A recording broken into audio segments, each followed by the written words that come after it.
ओम सभी को नमस्ते। मंत्रोच्चारण। ओम सहनाववतु सहनो भुनक्तु सह वीर्यं करवावहै तेजस्विनावधीतमस्तु मा विद्विषावहै। ओम शांति शांति शांति। योग दर्शन की 72वीं कक्षा है। समाधिपाद के 28वें सूत्र को लेकर के विचार चल रहा है। तज्जपस तदर्थ भावनम।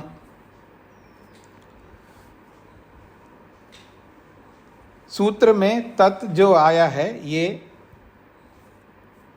उस वाचक के लिए आया है जो प्रणव शब्द है, ओम शब्द है, उसके लिए आया है। उस वाचक का, उस नाम का, जो प्रणव नाम है, ओम नाम है, उस ओम नाम का, प्रणव का जप करना चाहिए। और जप केवल नाम का ही नहीं करना है, और वो नाम जिसका है, यानी नामी, नाम जिसके लिए बोला जा रहा है उस अर्थ की भावना करनी है।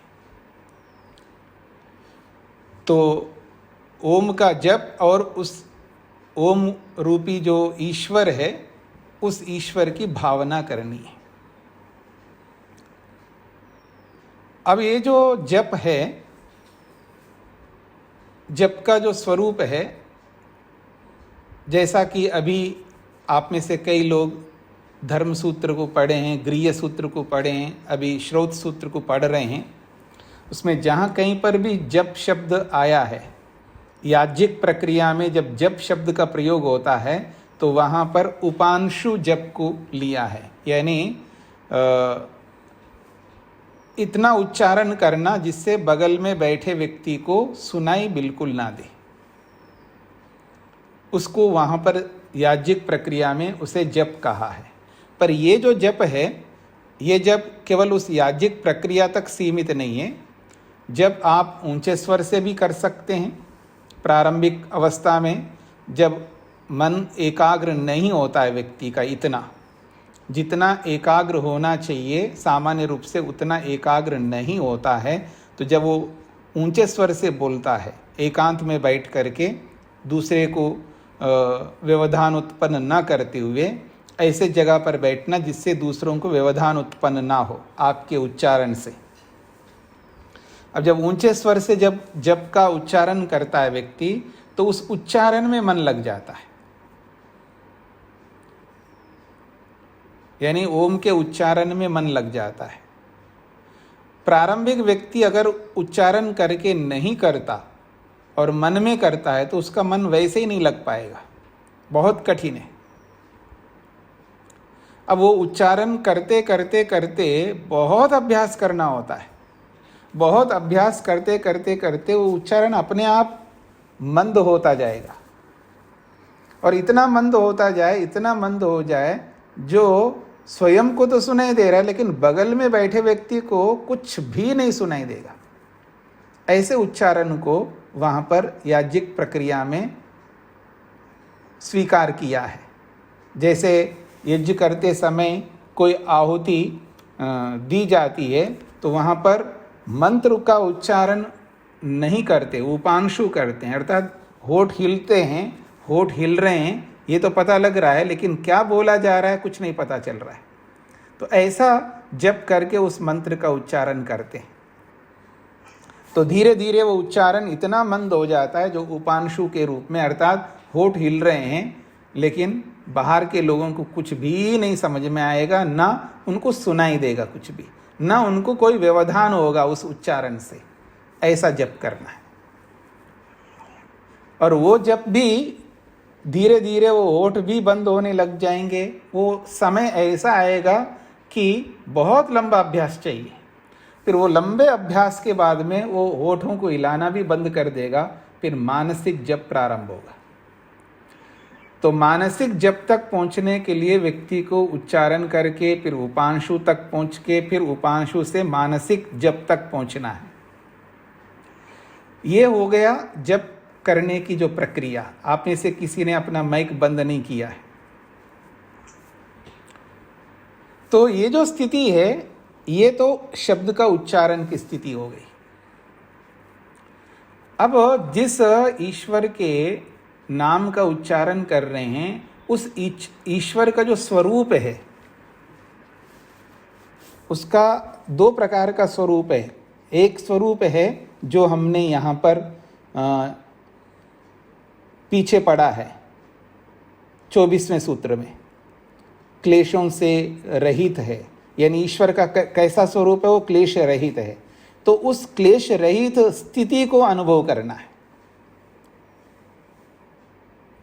जब चल रहा है तो ईश्वर का जो स्वरूप है, जब ओम का उच्चारण हम करेंगे तो उस उच्चारण में ईश्वर के क्लेश रहित स्वरूप को अनुभव करना है। वो अनुमान प्रमाण, शाब्दिक प्रमाण से अनुभव करना है। क्लेश रहित स्थिति कैसी होती है, क्लेश युक्त स्थिति कैसी होती है, वो आप सबको पता है। जब क्लेश रहते हैं तो जब किसी वस्तु का हम अनुभव कर रहे होते हैं, उसमें राग उत्पन्न हो रहा है, द्वेष उत्पन्न हो रहा है, ईर्ष्या उत्पन्न हो रही है, जो भी दोष हैं हमारे, जब क्लेश जब रहते हैं तो हमारे मन में बहुत सारे दोष उत्पन्न हो रहे होते हैं और हमारा जो मन है वो एकाग्र नहीं हो रहा होता है। क्लेश की स्थिति में मन एकाग्र नहीं हो सकता, याद रखना। आप कितना ही मेहनत करिएगा, अब एड़ी से चोटी तक जोर लगाइए, क्लेशों की उपस्थिति में वैसी एकाग्रता नहीं मिलेगी जैसी एकाग्रता योग में आवश्यक है। तो क्लेशों की अवस्था में, क्लेश विद्यमान जब रहते हैं, तब हम जो हमारे जो मन की स्थिति होती है वो एक अलग प्रकार की स्थिति होती है। इसलिए बीच में हम पता नहीं किस किस को याद करते रहते हैं, कितनी स्मृतियां लाते हैं, या शरीर में लगे रहते हैं, शरीर को संवारने में लगे रहते हैं, हिलने में, डुलने में, खुजलने में, खांसने में, गटकने में लगे रहते हैं, क्योंकि मन एकाग्र नहीं हो रहा है, क्योंकि क्लेश सता रहे होते हैं हमको। क्लेश सतारे का मतलब है हमारा राग सता रहा होता है, हमारा जो अटैचमेंट्स हैं जिन जिन के साथ में, जड़ के साथ या चेतन के साथ, वो हमें परेशान कर रहे होते हैं। ये आदमी को समझ में नहीं आ रहा होता है मन क्यों एकाग्र नहीं हो रहा है, इसमें वो सोच नहीं पा रहा होता कि मेरा मन एकाग्र हो क्यों नहीं रहा है, क्योंकि क्लेश सता रहे हैं अंदर से मन में, और उन क्लेशों से वशीभूत होकर के हमारा राग जग जाता है। जिसमें भी राग है, चेतनों में राग है, इसलिए उनको हम याद करते हैं, उनके बारे में विचार करने लगते हैं। या जड़ वस्तुओं में राग है तो जड़ वस्तुओं के बारे में विचार करने लगते हैं। तो ईश्वर तो कहीं चला गया, चला गया का मतलब है ईश्वर से मन हट गया और इन जड़ वस्तुओं और चेतन वस्तुओं में लगा रहता है। कारण राग है अथवा द्वेष है। द्वेष है तो द्वेष के कारण से भी जिन जिन मनुष्यों से द्वेष है उनके बारे में विचार करने लगते हैं, या जिन जिन वस्तुओं के बारे में द्वेष है उनके बारे में विचार करने लगते हैं। राग, द्वेष और मोह ये बहुत महत्वपूर्ण दोष हैं। इन दोषों को यानी उभारने लगते हम लोग। बैठे हैं ध्यान में भगवान के, लेकिन भगवान में मन नहीं लग रहा होता है, क्योंकि हमारे क्लेश विद्यमान है। तो उन क्लेशों की स्थिति में हमारा जैसा स्वरूप होता है, राग का, द्वेष का या मोह का, ये विभिन्न प्रकार के दोषों से युक्त होकर के हम कैसे स्वरूप अनुभव करते हैं हम अपना। सामने वाला जब द्वेष में आता है या राग में आता है या लोभ में आता है या ईर्ष्या में आता है, तो उसका स्वरूप कैसा अनुभव करते हैं। और उसके स्वरूप को जब आप याद करते हैं एकांत में, जिसने भी आपसे द्वेष किया, ईर्ष्या किया, या जो भी आपके साथ गलत व्यवहार किया है, उसको जब स्मरण करते हैं तो उसका जो स्वरूप आपके मन में आता है, यह है क्लेश युक्त स्वरूप। और जब क्लेश रहित स्वरूप होता है, वो कैसा होता है? किसी में क्लेश नहीं उभरा हुआ है, न द्वेष उभर रहा है, न राग उभर रहा है, न मोह उभर रहा है, तो उसका कैसा स्वरूप होता है? वो सबके साथ कैसा व्यवहार करता है? उसके लिए ना अपना ना पराया ऐसा नहीं होता है। वो सबके लिए एक जैसा स्वरूप रखता है। वहां लेश मात्र भी अन्याय नहीं होता है। ये मेरे बच्चे हैं, मेरे बच्चों के लिए मैं ना करूं तो कौन करेगा, यह स्वरूप नहीं रहता उस समय। उस समय सब समान दिखते हैं, मेरे अपने या मेरे पराये, कोई भी, सब समान दिखते हैं वहां पर। और जब सब समान दिखता है तो उसका मन शांत होने लगता है, उद्विग्नता से रहित होने लगता है मन। आपने पीछे पढ़ा ना, तत्र प्रशांत वायिता तत्र स्थितो यत्नो अभ्यास, इस सूत्र के अंतर्गत वहां पर मन की जो प्रशांत अवस्था बताइए, एकदम बिल्कुल मन शांत होने लगता है। और मन की शांति में वो जो प्रसन्नता एक अलग से उभर करके आने लगती है, तभी तो मन एकाग्र होगा ईश्वर में। तो ईश्वर के क्लेश रहित स्वरूप को जब एहसास करने लगता है व्यक्ति, ये है अर्थ की भावना। क्लेश रहित अवस्था की भावना करनी है ईश्वर की। क्लेश रहित की भावना कैसी होती है, आप स्वयं उदाहरण है। जब क्लेश रहित अवस्था में जब हम देखते हैं अपने आप को, तो हम कैसे व्यवहार करते हैं लोगों के साथ, हम हो या कोई भी हो, उसमें पूरा न्याय दिखता है। वहां कोई ममत्व, कोई अपना अटैचमेंट कुछ भी नहीं दिखता है। जो यथार्थ है तो यथार्थ दिखेगा सामने। तो ईश्वर का भी ऐसा स्वरूप अनुभव होने लगता है। जैसे मैं आपको मोटे उदाहरण देता हूं, कोई नेक आदमी हो जो देश के लिए करता होगा, पूरे देश को ध्यान में रख करके कोई कर्म कर रहा होता है, तो वो जब पूरे देश में देश की उन्नति के लिए, देश के कल्याण के लिए, देश की सुरक्षा के लिए जब लगता है, उसको ये नहीं दिखता है कि मेरा पराय है, ये मेरा अपना है, ये इस जाति का है, वो उस जाति का, ये व्यर्थ की बातों में उसका मन नहीं लगता है। उसके लिए एकमात्र दिखता है, ये सब मेरे अपने देश के हैं, इन सब की सुरक्षा मेरे को करनी है। तो वो जो भाव अलग प्रकार का होता है। तो जैसा वो भाव जब उभर के आता है उस व्यक्ति के अंदर और देश के लिए कुछ करता है, उसकी जो स्थिति होती है उसकी कल्पना आप कर सकते हैं। जो भी ऐसा होगा जो देश के लिए करता होगा, तो वो जो भाव है, समभाव, सब एक जैसे दिखना है, अपना पराया कुछ नहीं दिखता वहां पर। क्लेश रहित अवस्था को एहसास करना है कि ईश्वर की क्लेश रहित अवस्था किस तरह होती है। उस अवस्था को अनुभव करते हुए जब ओम का उच्चारण करेंगे तो देखना मन किस प्रशांत वाहिता की स्थिति में, एकदम शांत स्थिति में पहुंचने लगेगा। एकदम प्रसन्नता, एक अलग प्रकार की प्रसन्नता, एक उमंग, एक उत्साह युक्त मन रहेगा। समस्त चिंताओं से रहित जब व्यक्ति होता है, कभी भी उसकी जो प्रसन्नता होती है, उस समय कुछ नहीं सूझता है, उसको वही दिखता है। आपके में कोई आपका पोता होगा या कोई पोती होगी, मान लो आजकल बहुत एग्ज़ाम्स होते हैं, बड़े बड़े अच्छे अच्छे एग्ज़ाम, चाहे वो यूपीएससी की हो, चाहे वो अलग अलग जो भी होते हैं, जो बहुत अच्छे ऊंचे पोस्ट के।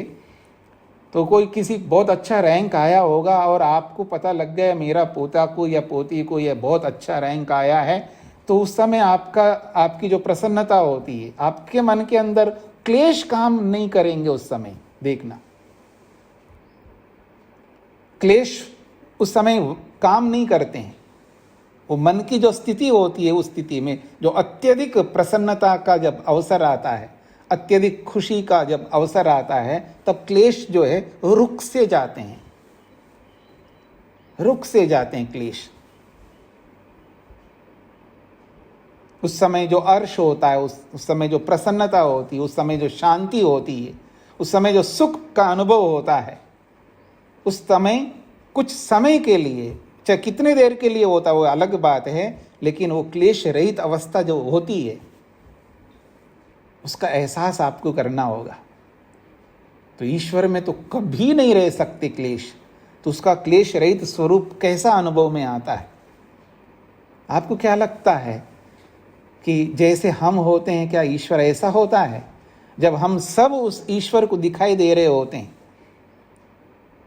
जब हमारे सारे कर्म उसके सामने, जैसे कोई आदमी टीवी के अंदर कैमरा के सामने बैठ कर के देख रहा होता है सबको, जहाँ जहाँ कैमरे लगे हुए हैं,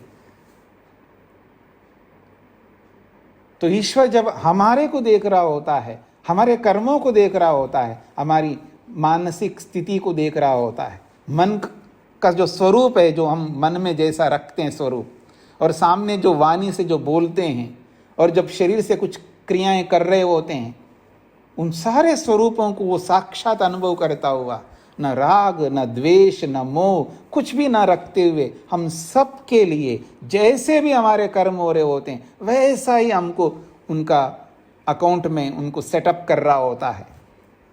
कोई उद्विग्नता नहीं, कोई अग्रेसिवनेस नहीं है, कोई द्वेष नहीं है, कोई मोह नहीं है, कोई ईर्ष्या नहीं है हमारे प्रति। हम कितने ही घिनौने कर्म कर रहे होते हैं, उस स्थिति में भी हमको एक साक्षी भाव से, एक शांति भाव से, एक प्रसन्नता से वो देखता हुआ बस हिसाब कर रहा होता है, अवसर आने पर उसका फल देने का। क्लेश रहित स्थिति ईश्वर की जो स्थिति होती है, उसको आप कल्पना से भी देख सकते, कल्पना नहीं, यहाँ पर अनुमान से आप देख सकते ईश्वर के क्लेश रहित स्वरूप को। शब्द प्रमाण के अनुसार सोच करके आप देख सकते हैं, क्योंकि अभी तक तो दर्शन हुआ ही नहीं है, समाधि में तो दर्शन होना है। उससे पहले जो अर्थ की भावना वो इसी स्वरूप में होगी। ये तो एक स्वरूप बताया मैंने आपके सामने, ऐसे हर स्वरूप के बारे में इसी तरह आपको देखना होगा।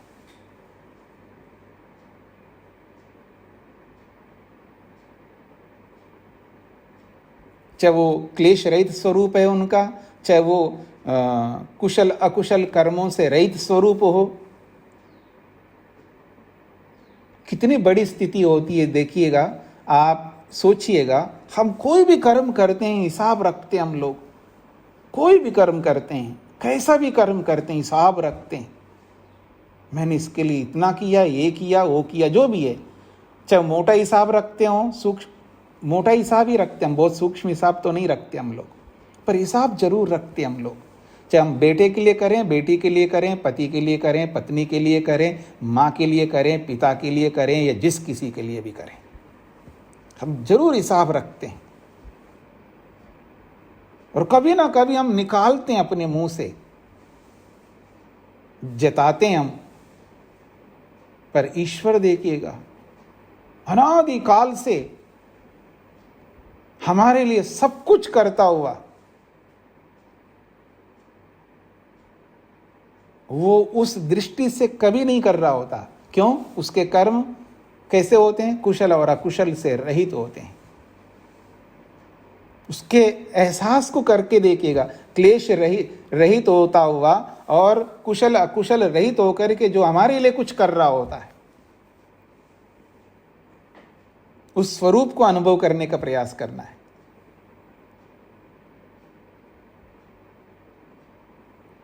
और रही बात फल,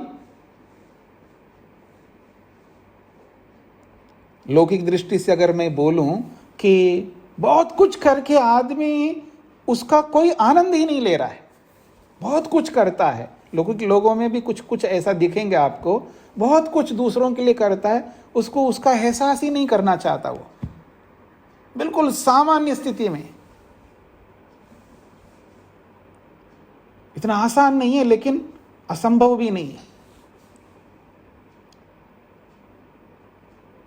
कोई कोई ऐसा दिखता है, इतना अच्छा कर लेता, उसका जब फल मिल रहा होता, सब लोग खुशियां मना रहे होते, वो कोई खुशी नहीं मना रहा होता, उसको चाहिए नहीं वो। फल रहित होना ये बहुत बड़ी बात है। इतना सब कुछ करके भी फल की आशा न रखना, कल्पना करके देखिएगा। और एक बार नहीं, 2 बार नहीं, असंख्य बार, अनंत बार हमारे लिए करते हुए आ रहे। अब तक हमारे लिए अनंत बार किया है, अनकाउंटेबल, गिन नहीं सकते। किसी भी दृष्टि से देखो, अनंत बार हमारे लिए किया है और अनंत बार करेंगे, फिर भी शिकायत नहीं है हमारे लिए। फिर भी हमारा कल्याण, हमारी भलाई चाहता है, हमारी उन्नति चाहता है। उस दृष्टि को सोच करके देखिएगा। जब ओम का उच्चारण करते हैं तो उच्चारण करते कभी कोई गुण ले लो, कभी कोई गुण ले लो।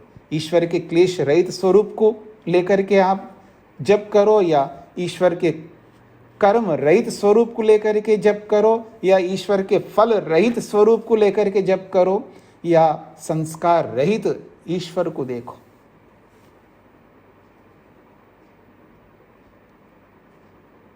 हम कुछ भी करते हैं लेकिन कुछ ना कुछ धाग लेकर के चलते हैं हम लोग, उसका छाप लेकर के चलते हैं हम लोग। कुछ भी करें हम, उसका छाप लेकर के चलते हैं।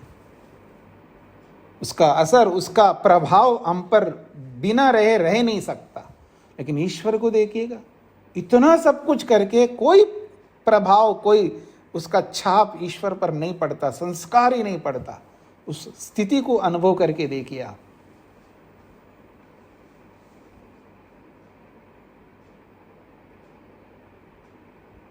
ये ऐसे स्वरूप है जैसे अजर स्वरूप है, जरा अवस्था ही नहीं उसको, जिसको मृत्यु ही नहीं होती है, न जन्म ही होता है, जन्म के रूप में, अमर के रूप में। ये सब निर्गुणोपासना के अंतर्गत आता है। ऐसे निर्गुणोपासना के बहुत सारे गुण हैं, इतने गुण हैं, इतने गुण हैं, इतने गुण हैं, करते जाओ किसी न किसी एक गुण को लेकर के। पर अर्थ की भावना, यानी उस स्वरूप की भावना करते हुए अगर हम जप करेंगे तो मन लग सकता है। लेकिन मन को लगाने के लिए अर्थ की भावना करते हुए, जप करते हुए भी अगर मन के अंदर दुनिया भर के क्लेशों का गठरी लेके हम चलेंगे तो बहुत मुश्किल हो जाएगा। क्लेशों की गठरी जो है उसको हल्का करना होगा, उसको हटाना होगा। अब चारों ओर से क्लेशों से हम घिरे हुए हैं, क्लेशों के बीच में विद्यमान है। उन क्लेशों को कम करना होगा। मतलब देखने में भी क्लेश, सुनने में भी क्लेश, बोलने में भी क्लेश, सोचने में भी क्लेश, हर स्थिति में क्लेश है हमारे जीवन में। इसका एहसास करिएगा। देखने में क्लेश समझ में आता है आपको मैं क्या कहना चाह रहा हूं? देखने में क्लेश समझ में आ रहा है? हंसने में क्लेश, देखने में क्लेश, सुनने में क्लेश, बोलने में क्लेश, विचार करने में क्लेश, कुछ भी करो क्लेश क्लेश क्लेश है। क्लेशों से ऐसे गिरे हुए हम लोग, इनसे बाहर निकलना बड़ा मुश्किल हो रहा है। लेकिन जब कोई व्यक्ति बाहर निकलने की चेष्टा करेगा तभी निकल सकता है। पता नहीं आपको समझ में आ रहा है? देखने में क्लेश, सुनने में क्लेश, क्या मतलब है इसका? देखने में क्लेश का मतलब है या तो राग से देखेंगे तो वो जो दृष्टि है देखने की, राग वाली दृष्टि, वो क्या है? क्लेश ही तो है। या द्वेष वाली दृष्टि, देखने का, जो देख रहे हैं तो या तो राग से देखेंगे, द्वेष से देखेंगे, या मोह से देखेंगे, या ईर्ष्या से देखेंगे, या अहंकार से देखेंगे, या काम से देखेंगे, या जिस किसी भी है तो क्लेश ही है ना ये सारे। चाहे देखना हो चाहे सुनना हो, सुनने में भी क्लेश। कुछ भी करो तो क्लेश से युक्त होकर के हम कर रहे हैं। कोई ऐसा कर्म ही नहीं हमारा जो कि क्लेश रहित कर्म हो। इतने डूबे हुए हम क्लेशों से। ऐसी स्थिति में हम कैसे ईश्वर में मन लगा पाएंगे? इसलिए ईश्वर के स्वरूप को इस तरह हमारे सामने परोसने का यही अभिप्राय है। जिस ईश्वर को हम पाना चाहते हैं वो क्लेश मुक्त है, और हम क्लेश युक्त होकर के कैसे पाएंगे?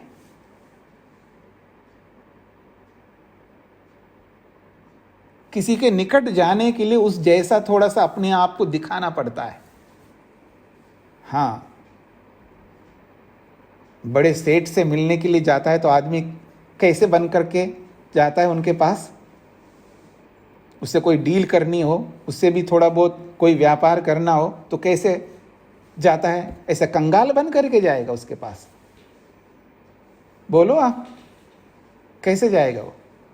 थोड़ा सा उसको भी लगा हाँ ये भी, मैं भी उनके बराबर का, या बराबर ना भी हो मैं भी कुछ हूँ, मैं भी कुछ हूँ, ऐसा दिखाने की कोशिश करता है वो। यानी उस जैसा बनने की कोशिश करता है वो।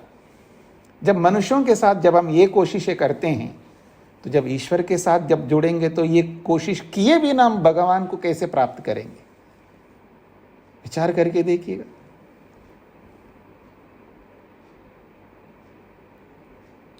जप करने की जो हमारी प्रक्रिया है ना, वो हमारी अपनी है, सुनी सुनी प्रक्रिया। दूसरों को देख देख करके हम जप करना प्रारंभ करें, सीख करके नहीं करते हम लोग। हमारे बहुत सारे कर्म ऐसे होते हैं, सुबह उठने से लेकर रात्रि में सोने तक दूसरों को देख करके, सुन करके ऐसे ही हम अनुकरण करते हैं। ऐसा नकल है, आदमी नकल करने में इतना एक्सपर्ट है, इतना कुशल है, इतना कुशल है। हम सारी नकल ऐसा नकल कर रहे हैं जिसका कोई अर्थ ही नहीं है। ढंग से भी नकल, नकल बोलते हैं ना आप लोग, नकल करने में अकल चाहिए। अकल से नकल करो।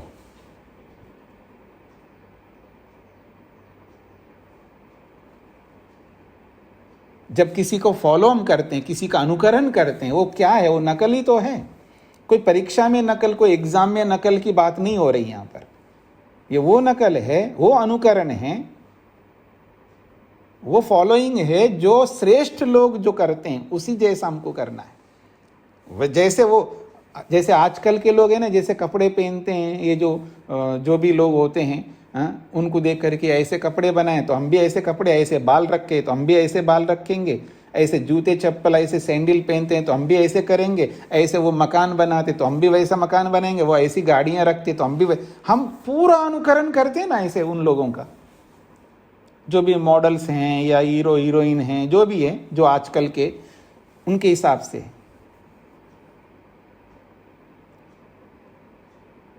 तो और भी तो हीरो है ना। ऋषि लोग कौन है? महापुरुष कौन है? उनका नकल कौन करेगा? उनका नकल कौन करेगा? हम सब इन्हीं का नकल करेंगे तो उनका नकल कौन करेगा? कोई आसमान से तो कोई टपक नहीं सकता, हमें ही तो करना है। तो ईश्वर का जो स्वरूप बताया यहां पर, उस स्वरूप को अनुभव करते हुए जप करना है। ईश्वर के एक एक स्वरूप को हमें सामने रखना होगा। एक साथ अनेक स्वरूपों को रखना नहीं है, एक स्वरूप को एक बार रखना है। जप में ईश्वर के एक स्वरूप को एक जप में हमको रखना है। और भी बहुत सारी बातें हैं, कुछ बातें मैंने आपके सामने रखी है जप की प्रक्रिया को लेकर के, और भी बताऊंगा जब ध्यान का प्रसंग आएगा, तब विस्तार से बताने का प्रयास करूंगा। आइए, तज्जपस तदर्थ भावनम। प्रणवस्य जपः प्रणव अभिधेयस्य च ईश्वरस्य भावनम। प्रणव का जप और प्रणव का जो अभिधेय रूपी जो ईश्वर है उसकी भावना। तदस्य योगिनः प्रणवम जपता, इस योगी के द्वारा प्रणव का जप करते हुए और प्रणव का जो अर्थ है उसकी भावना करते हुए चित्तम एकाग्रम संपद्यते, चित्त एकाग्र, मन एकाग्र बन जाता है। तथा च उक्तम, ऐसा ही किसी ऋषि ने कहा है और बहुत महत्वपूर्ण बात कही है। ये बहुत प्रसिद्ध योग के क्षेत्र में बहुत महत्वपूर्ण श्लोक है ये। स्वाध्यायाद योगमासीता योगात् स्वाध्याय मामनेत, स्वाध्याय योग संपत्तिया परमात्मा प्रकाशते। बहुत बड़ी बात कही जा रही है यहाँ पर। कहते हैं स्वाध्यायाद, स्वाध्यायात ये पंचमी विभक्ति में है ना, जैसे रामात ऐसे स्वाध्यायात, वो तो संधियों के कारण से तकार को दकार हो रहा है यहाँ पर। स्वाध्यायात, स्वाध्याय से, योगम आसीता यानी स्वाध्याय करते जाओ, और स्वाध्याय कर करके योगम आसीता और योगाभ्यास करो। फिर कहा योगात स्वाध्यायम आमनेत, फिर योग कर करके फिर स्वाध्याय करो। पहली पंक्ति में क्या कही जा रही है? स्वाध्याय कर करके योग करो, योग कर करके स्वाध्याय करो। तो क्या होगा? तो कह रहे हैं स्वाध्याय योग संपत्तिया, स्वाध्याय और योग की संपत्ति से, अर्थात स्वाध्याय की सिद्धि और योग की सिद्धि से। स्वाध्याय योग संपत्तिया, संपत्ति का मतलब है सिद्धि। स्वाध्याय और योग की सिद्धि से क्या होगा? परमात्मा प्रकाशते, परमात्मा का दर्शन हो जाता है।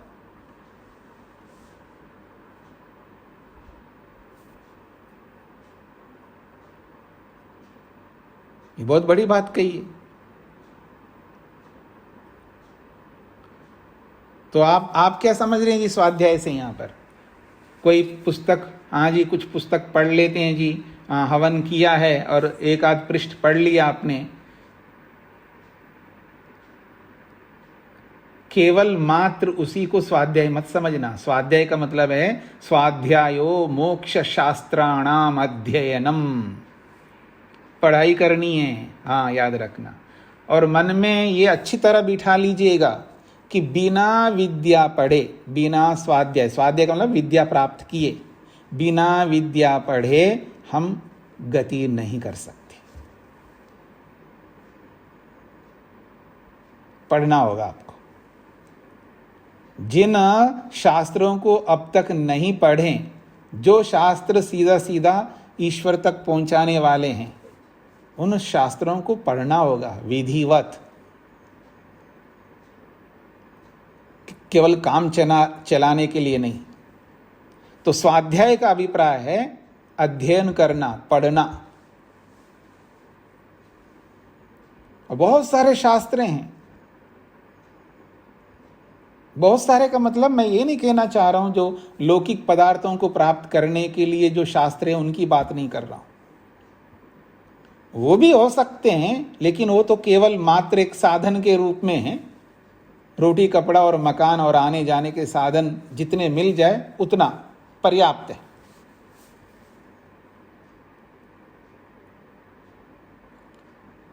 और उसके लिए भी तो स्वाध्याय करते हैं ना लोग।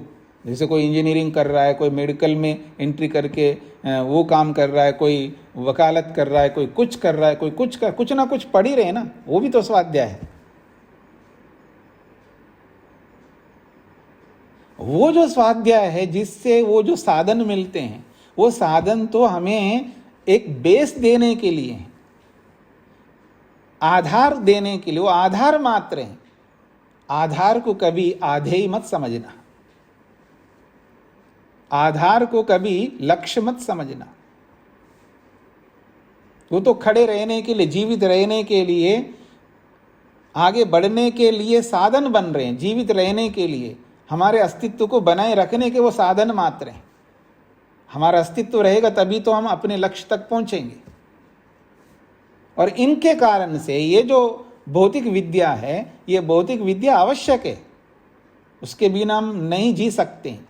उस भौतिक विद्या को बेस बनाना है, आधार बनाना है, अपने अस्तित्व को बनाए रखने के लिए उनका प्रयोग करना है। वही हमारा लक्ष्य नहीं है, वही हमारा एम नहीं है, वही हमारा उद्देश्य नहीं है।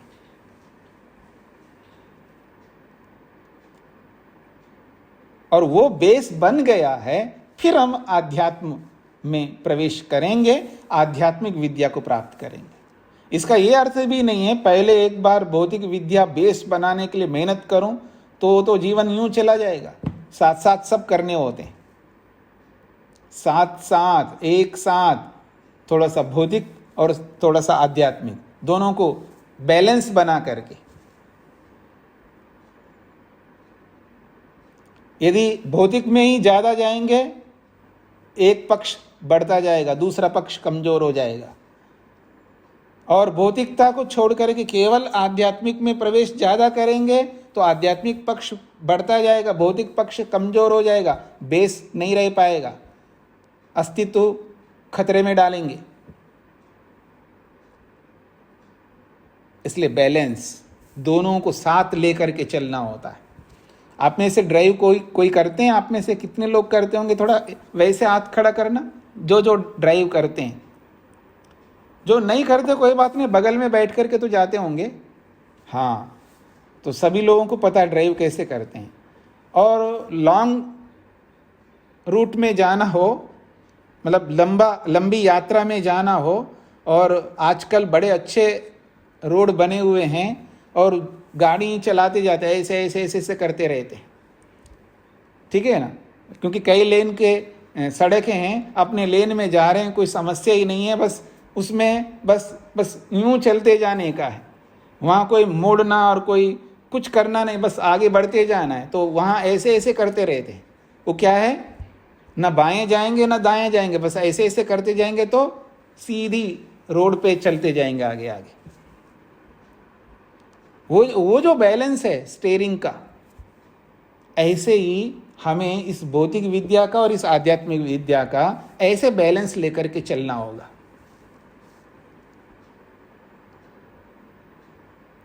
और ये तब तक है जब तक ये विद्या प्राप्त नहीं हुई है। विद्या एक बार प्राप्त हो गई है, एक बार आदमी खड़ा हो गया, अपना अस्तित्व को बना लिया, बेस बन गया, फिर तो दौड़ो आध्यात्मिकता में। लेकिन जब तक वो स्थिति नहीं बनती है तो साथ लेकर के चलना होता है। और ये बातें उनके लिए बोला जा रहा है जिनके कर्तव्य पूरे नहीं हुए। हाँ, ये याद रखना। और जिनके कर्तव्य पूरे हो गए, उनको तो कर्तव्य पूरे होने का मतलब उन्होंने बेस बना लिया है, तभी तो गृहस्थ चला पाए हो। हाँ, याद रखना, वो बेस बना लिया, गृहस्थ चला पाए, सब काम पूरे हो गए उनके, अब कुछ कर्तव्य बचे नहीं है गृहस्थ के। फिर तो केवल आध्यात्मिकता में आगे बढ़ना है, फिर वहां केवल आध्यात्मिकता आएगी। कर्तव्य पूरे होने से पहले दोनों को साथ में लेके चलना होता है। कर्तव्य पूरे होने के बाद में फिर तो आपको केवल एक आध्यात्मिकता में चलना है। तो ये जो आध्यात्मिक स्वाध्याय है, ये बहुत कुछ पढ़ना है हमको।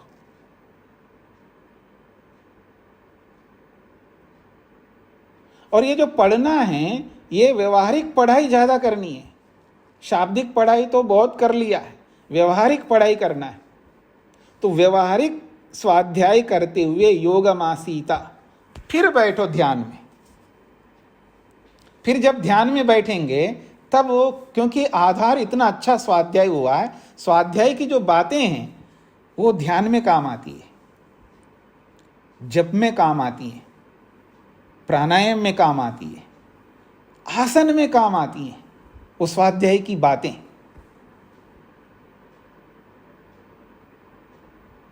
क्योंकि आसन भी ऐसा, जब आसन का प्रसंग आएगा तब आपके सामने रखूंगा मैं, तो वो जो स्वाध्याय हम करेंगे, आध्यात्मिक स्वाध्याय, वो सारा स्वाध्याय ऐसा स्वाध्याय करना जैसे एक विद्यार्थी पढ़ता है, जैसे स्कूलिंग में कैसे पढ़ते हैं विद्यार्थी। और विशेषकर जो 8वीं में, 9वीं में, 10वीं में, 11वीं में, 12वीं में पढ़ने वाले होते हैं ना, 8वीं क्लास से आगे की पढ़ाई कैसे करते हैं।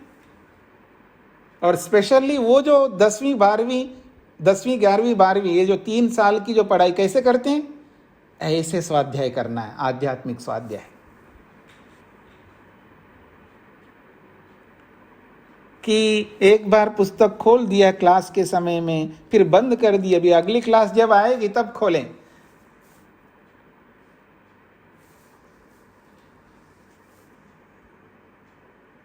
जैसे वो जो 10वीं 11वीं 12वीं में पढ़ने वाले क्लास में पढ़ते हैं,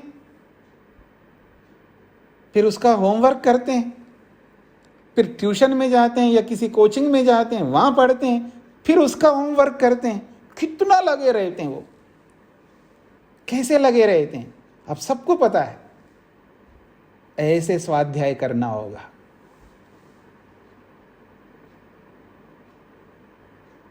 अगर ऐसे स्वाध्याय नहीं करेंगे तो योगमासीता, फिर वो हमारा योग नहीं बन पाएगा।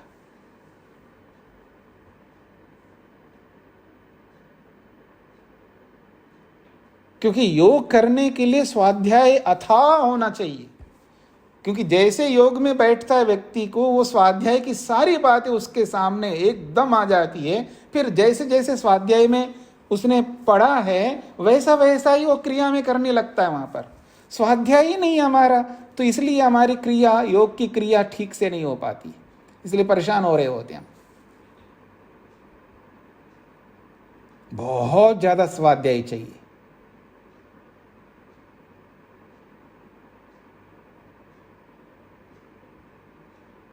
अब बताता हूं मैं आपको कैसे स्वाध्याय होना चाहिए। हाँ, माताएं जो हैं वो थोड़ा ध्यान देंगी। जब उनको शाही पनीर बनाना है, करेले की कोई कुछ ऐसा कुछ बनाना है मान लो, फिर देखना उनका सारा स्वाध्याय सामने आ जाता है। ओहो, क्या है, कैसा बनाएंगे, क्या मन लगाएंगे, और उनके मनपसंद की कोई हो डिश, पूरा स्वाध्याय उनको आएगा कैसे क्या करना होता है।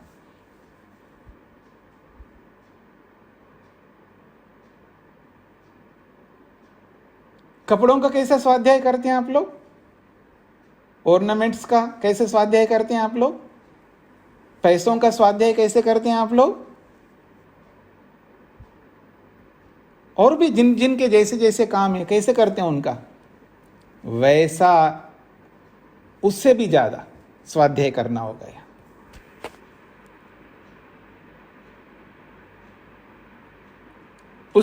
उस स्वाध्याय से योग कर पाएंगे आप।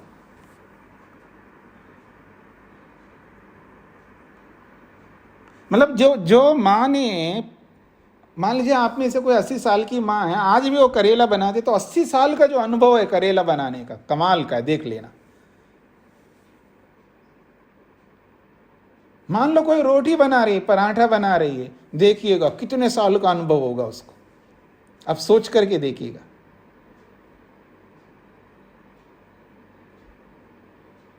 और भी जिनके जो भी काम हैं, जो जिसमें एक्सपर्ट्स कुशल बन गए हैं, उनको जब कर रहे होते हैं, उसका सारा जीवन का अनुभव जो है वह काम आ रहा होता है।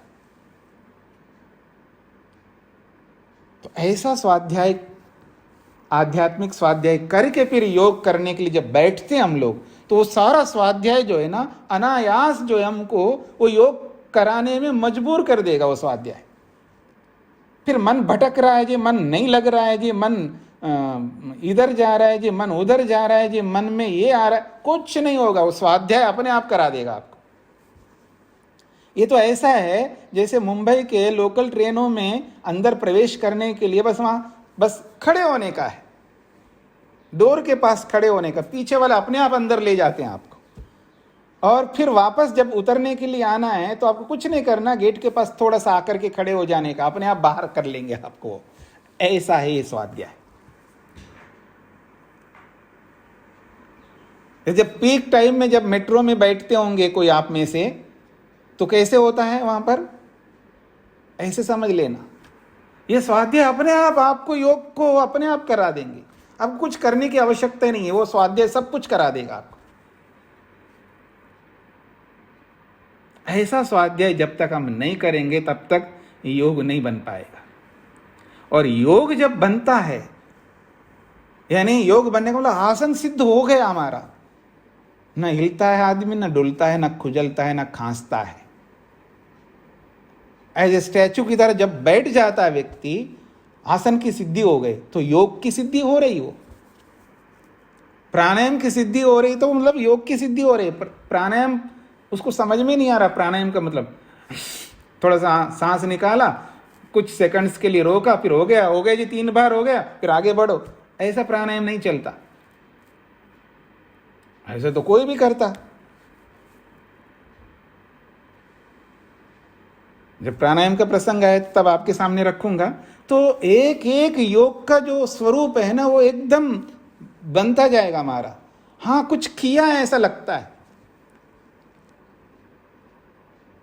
जैसे पैसा कमाने वाले थोड़ा सा अच्छा पैसा कमा रहा, हाँ कुछ पैसा, हाँ कुछ ये कमाने का मतलब उसको कैसे लगता है, वो पैसा कमाने वाले को कुछ अच्छा पैसा आ रहा है तो कैसे लगता है उसको। और पैसा बढ़ते ही जा रहे हैं, मेहनत कर रहा है आदमी, तो जब पैसे बढ़ते जा रहे, हाँ बस कुछ कर रहा हूं जी मैं, हाँ ऐसा, हाँ ये उसको एहसास होता नहीं है पैसा कमाने वाले को। ऐसे ही योग का एहसास हो जाता, हाँ मैंने कुछ किया है योग। और जैसे जैसे योग अच्छा बनता जाता है, फिर उस योग आपको धक्का देगा, किसके लिए, स्वाध्याय करने के लिए। और कर स्वाध्याय, ये बहुत कम है। और कर स्वाध्याय, और कर और कर और कर, इतना आसान नहीं है भगवान के गोद में जाने के लिए। जो इन्फॉर्मेशन हमारे पास में ये इनफ है, पर्याप्त है, इतना आसान नहीं है। इसलिए कह रहे योगात स्वाध्याय मामनेत, फिर वो योग अपने आप धक्का देता जाएगा हमको, और अधिक और अधिक और अधिक स्वाध्याय में। जिसको मोटी भाषा में कहते हैं, तो पुस्तक की कीड़ा है, तो ये कीड़ी है। तो ऐसा हमको लगना होगा स्वाध्याय में। ऐसे स्वाध्याय में जो भी पढ़ते हैं वो अक्षर से छपता जाता है मन के अंदर। जब स्वाध्याय ऐसा करता है और ऐसा छपता जाता है जैसे नोट छापते हैं हम का मतलब जो भी छापने वाले छापते हैं। तो ऐसी जो स्थिति है, तब वो योग हमको ऐसा स्वाध्याय करने के लिए प्रेरित करेगा, तो हम बस हमको वही दिखता है। जैसे पैसा कमाने वाले को पैसा दिखता है ना, ऐसे योग करने वाले को स्वाध्याय दिखता है।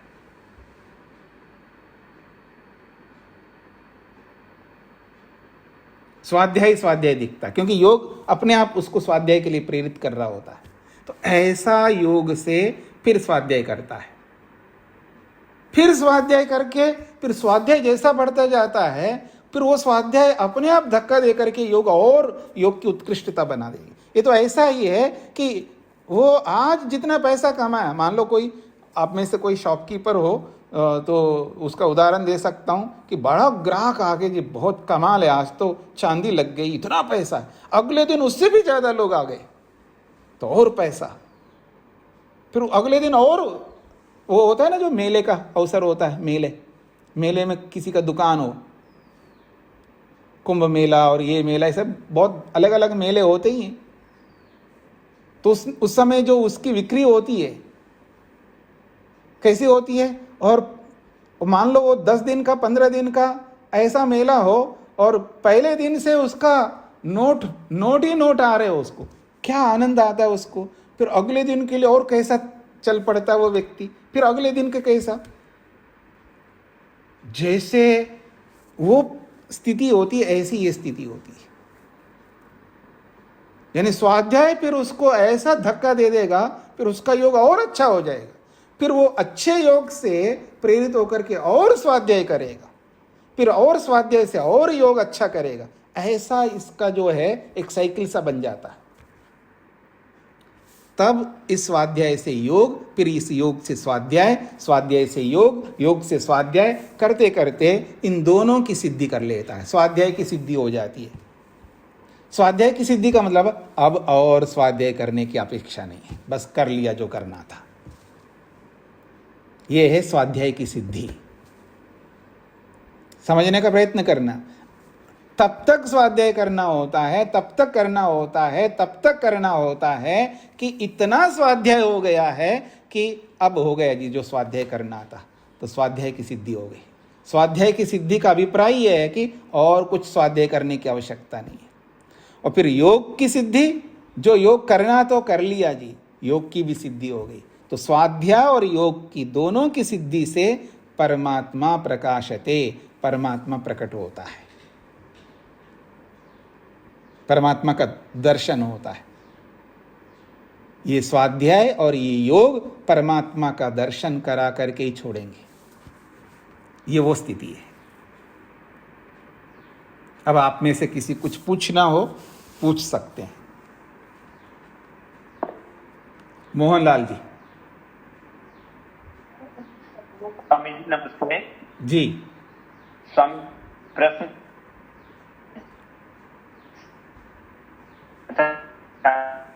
सब पाठ हो इस सूत्र को आपका वॉइस ब्रेक हो रहा है, आपकी आवाज़ सुनाई नहीं दे रही है। आप कुछ भी आपका कुछ भी समझ में नहीं आ रहा, आप क्या पूछना चाहते हैं, तो इसलिए अपना नेट को थोड़ा ठीक करवा लीजिएगा। सविता जी बोलिएगा। नमस्कार स्वामी जी। जी स्वामी जी, जैसे हम स्वाध्याय का पढ़ रहे हैं, जैसे आप हमें योग दर्शन पढ़ा रहे हैं, पहले न्याय दर्शन भी पढ़ा, तो उसमें अपने आप जो आप हमें रोज सिखाते हैं इसमें योग दर्शन में, तो उसमें हम अपना भी तो चिंतन करें ना कि हम कितना उतर पाए, ये भी स्वाध्याय का हिस्सा होगा। हाँ जी, स्वाध्याय तो बहुत व्यापक है। उसकी जब अपना चिंतन का मतलब है उसको होमवर्क के रूप में उस पर विचार करना है। आपको जो पढ़ा है उसको बार बार आवृत्त करना है, रिपीट करना है, तो वो आपको करते रहना होगा। जितने भी शास्त्र आपने पढ़े हैं उनको अवलोकन बार बार करते रहना होगा। तब तक करना होगा जब तक आपके मन में ये स्थिति आ जाए अब करने की आवश्यकता नहीं। जैसे यहाँ पर बोला, अभी हमारी वो स्थिति ही नहीं है, हमको बहुत करना होगा। हमने जितना भी पढ़ा है, जितना भी स्वाध्याय किया है, ये लेश मात्र है। अब यूँ समझ करके चलिएगा, बहुत स्वाध्याय करना होगा। जी निर्मला जी। नमस्ते स्वामी जी। स्वामी जी, यहाँ पे महामनत का क्या अर्थ है? ये क्रियापद है। स्वाध्यायम आमनेत है, वो आमनेत यानी योगात स्वाध्यायम आमनेत। योगात पंचमी विभक्ति है और स्वाध्यायम ये द्वितीय विभक्ति का एक वचन है, और आमनेत जो है ये क्रियापद है। आमनेत का मतलब स्वाध्याय को करें। ये आमनेत को जैसे आप कुरियात समझते हैं, कुरियात आम कुरियो, तो वो कुरियात के समान, या तो आमनेत का मतलब है कुरियात, ऐसा समझ लीजिए, क्रियापद है ये। और किसी कुछ पूछना है?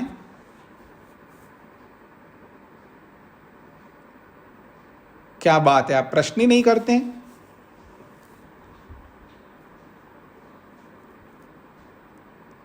देखिए, आपको इसको क्रियान्वित करने के लिए आपके सामने बहुत सारे कष्ट आएंगे या बहुत सारी समस्याएं उत्पन्न होंगी, बहुत सारे व्यवधान उत्पन्न होंगे। आपको तो उन व्यवधानों को समझते हुए आपको पूछना होगा, नहीं तो आप समाधान नहीं कर पाएंगे अपने जीवन में। बिना प्रश्न के आदमी समाधान नहीं कर पाएगा, ये याद रखिएगा। हाँ जी मोहनलाल जी, हो गया आपका नेट ठीक? बोल के देखिएगा, माइक खोलिएगा। हाँ, और किसी का जी? हाँ रिचा जी बोलिए। जी नमस्ते स्वामी जी। स्वामी जी, आपने ईश्वर के इतने सारे गुणों का वर्णन किया और उनकी क्लेश रहितता स्थिति को और ये सब वर्णित किया।